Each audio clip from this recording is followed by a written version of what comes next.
Hey beautiful people, what's up guys? Welcome to JKSSB online tutorial. मैं हूं सतीश और आज की स्पेशल एडिशन रिवीजन क्लास में हम लोग स्टार्ट करने वाले हैं यूनिट 6। और आज की इस वीडियो में यूनिट 6 जो है वो हम कंप्लीट करेंगे। यूनिट 6 में आपके टोटल 8 जो टॉपिक्स हैं वो आते हैं और इसके मार्क्स की अगर हम बात करें इस पर्टिकुलर यूनिट से आपको टोटल 10 मार्क्स जो है वो पूछे जाएंगे। ऑलराइट, सो इस पर्टिकुलर यूनिट की अगर हम बात करें तो इसमें बहुत ज्यादा टॉपिक्स हैं और वहीं पे टॉपिक्स के अंदर भी टॉपिक्स है, यानी कि सब टॉपिक भी बहुत ज्यादा है। तो लेकिन कुल मिला के अगर देखा जाए तो सिर्फ 10 ही क्वेश्चन आएंगे आपको, मतलब कुछ सब टॉपिक में से क्वेश्चन पूछे जाएंगे, कुछ में से नहीं पूछे जाएंगे।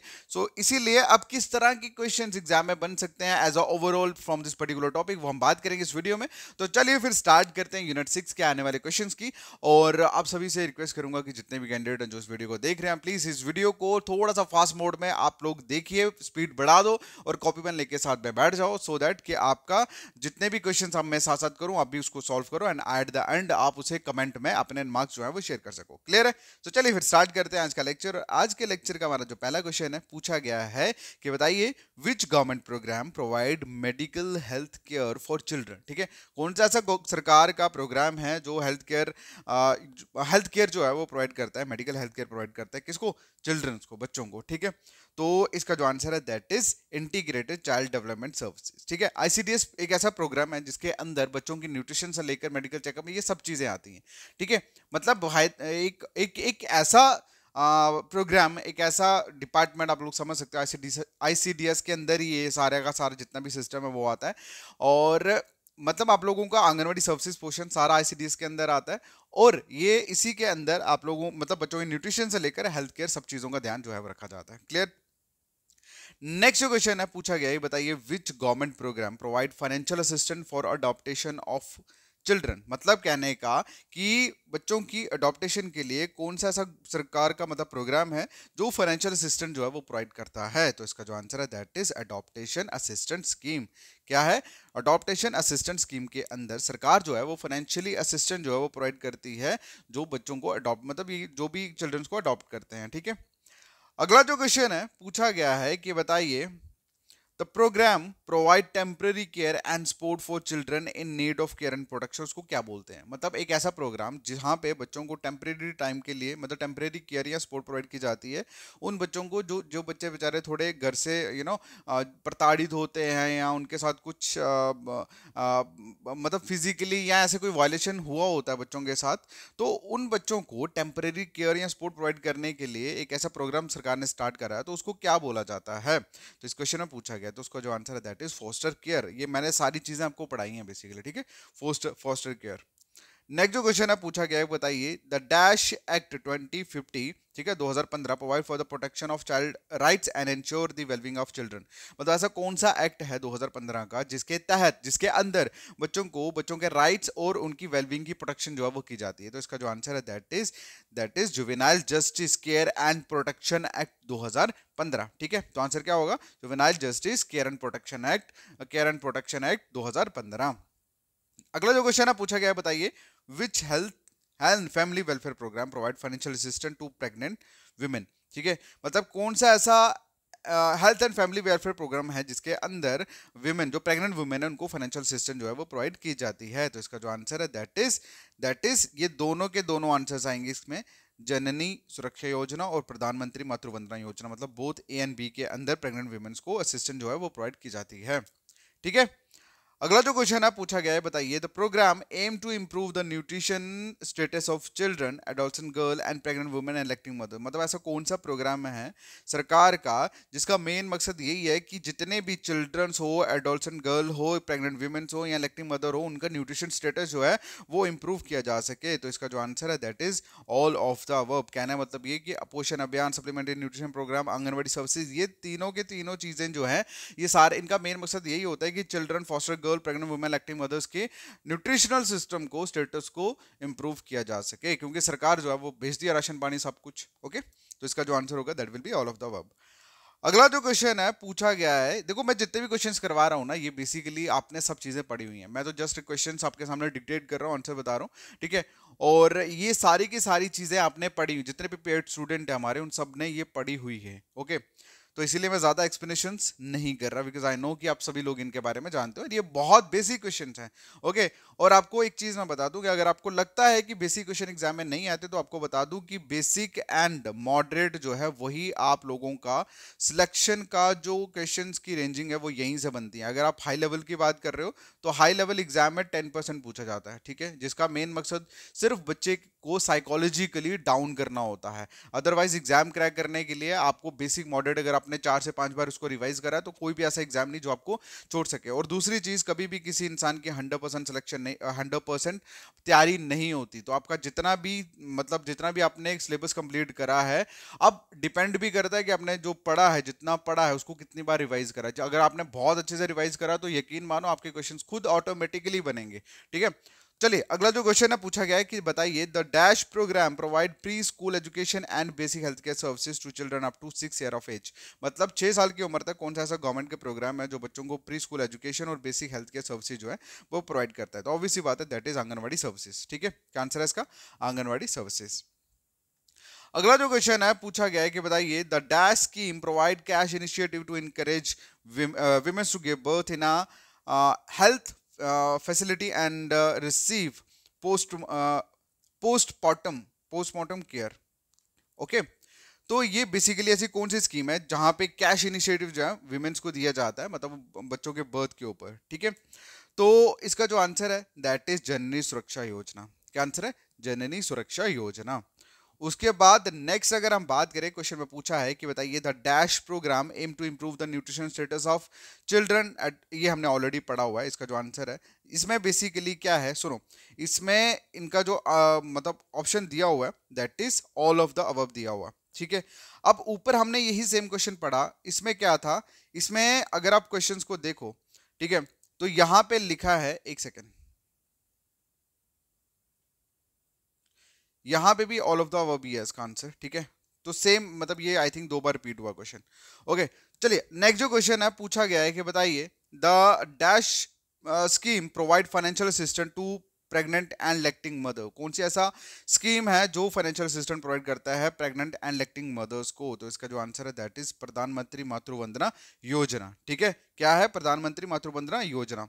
एक सेकेंड, चलिए नेक्स्ट क्वेश्चन की तरफ अगर हम बढ़े तो नेक्स्ट क्वेश्चन में पूछा गया, बताइए the dash scheme aim to empower adolescent girl and improve their nutrition health status. कौन सा ऐसा स्कीम है जिसके अंदर जो एडोलसेंट गर्ल्स हैं उनको एम्पावर किया जाता है, उनके न्यूट्रिशन एंड हेल्थ स्टेटस को इंप्रूव किया जाता है? तो इसका जो आंसर है that is scheme for adolescent girl, ठीक है। स्कीम जितनी भी रहती है एडोलसेंट गर्ल के लिए, उनका मेन मकसद यही होता है कि जितनी भी एडोलसेंट गर्ल हैं उनको एम्पावर किया जाए और उनका न्यूट्रिशनल और हेल्थ स्टेटस जो है वो इंप्रूव किया जाए।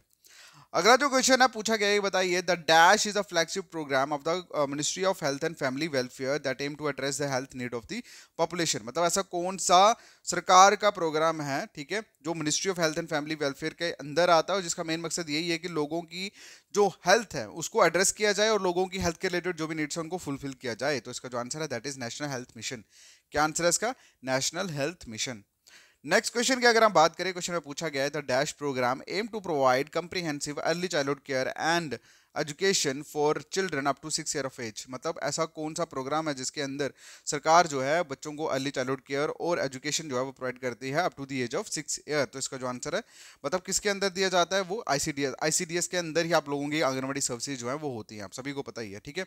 तो मतलब आईसीडीएस के अंदर ही आपकी आंगनवाड़ी सर्विसेज आती है, तो इसीलिए ये मतलब जो भी मतलब आईसीडीएस जो है यही comprehensive early childhood care and education जैसे प्रोग्राम्स को लॉन्च करता है, जिसका मेन मकसद क्या होता है कि बच्चों की अर्ली चाइल्डहुड केयर और एजुकेशन जो है अप टू 6 ईयर वो कंप्लीट हो सके।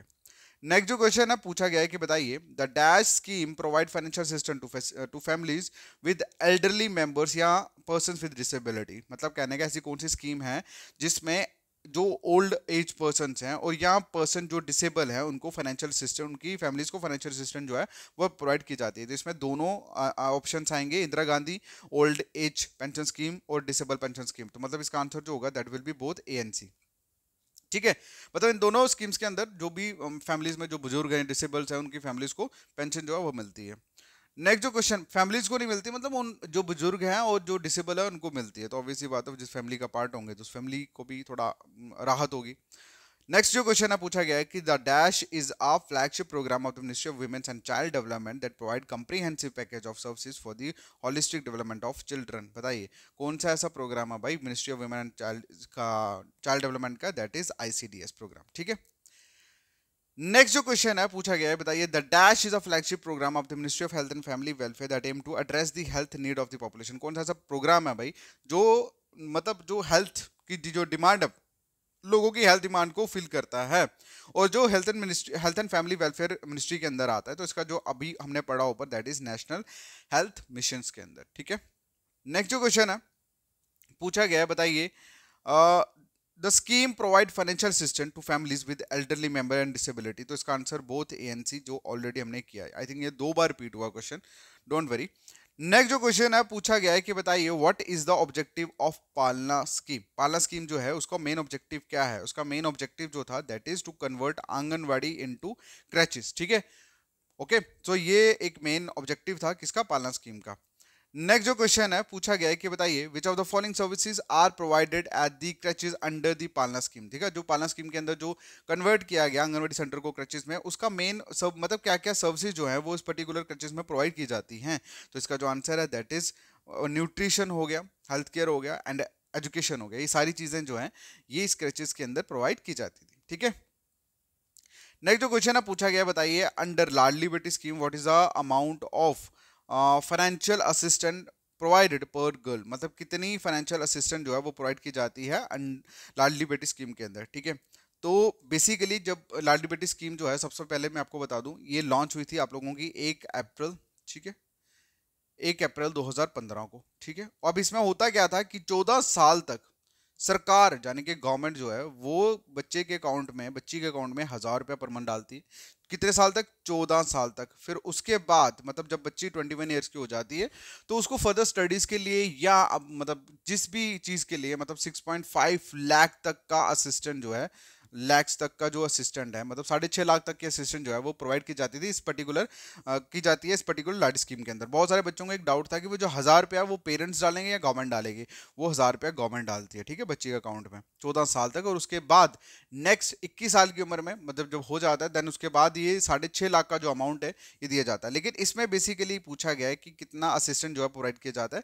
तो बेसिकली पहला तो ये आप लोगों का मतलब पर मंथ जो 1000 रुपया रहता ही है जो सरकार डालती है उसमें।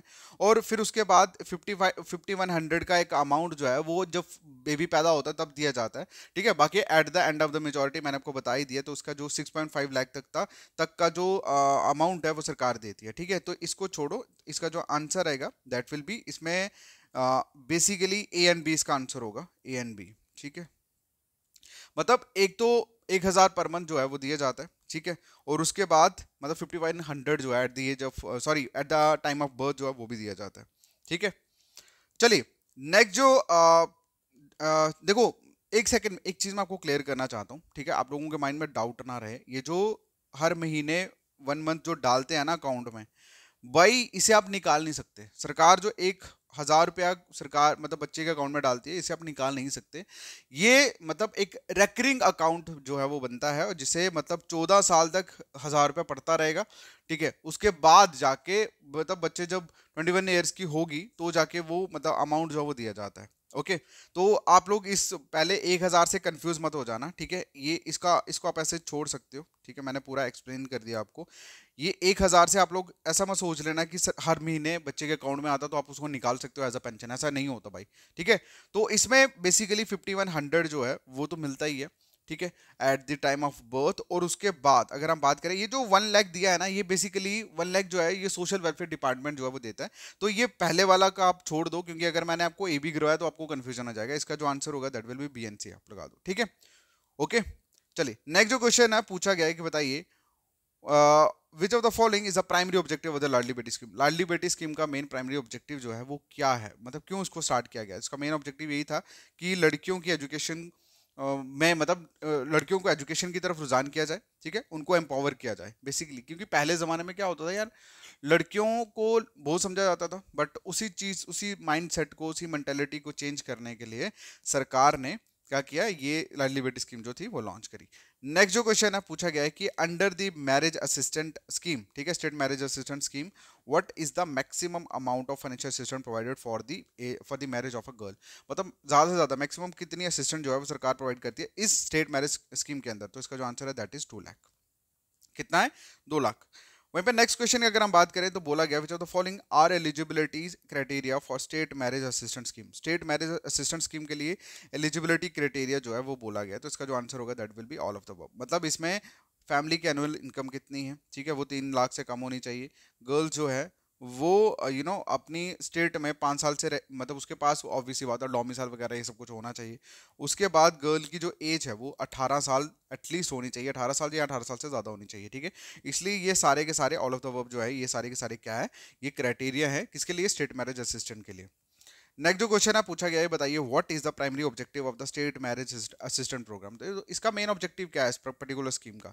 तो मेन यही है कि बच्चों को मतलब जिनकी शादी हो रही है उनको थोड़ा फाइनेंशियल हेल्प जो है वो दी जाए at the time of the marriage of a girl, ठीक है। तो यही इसका आंसर है, to provide financial assistant for the marriage of scheme of girls, ठीक है।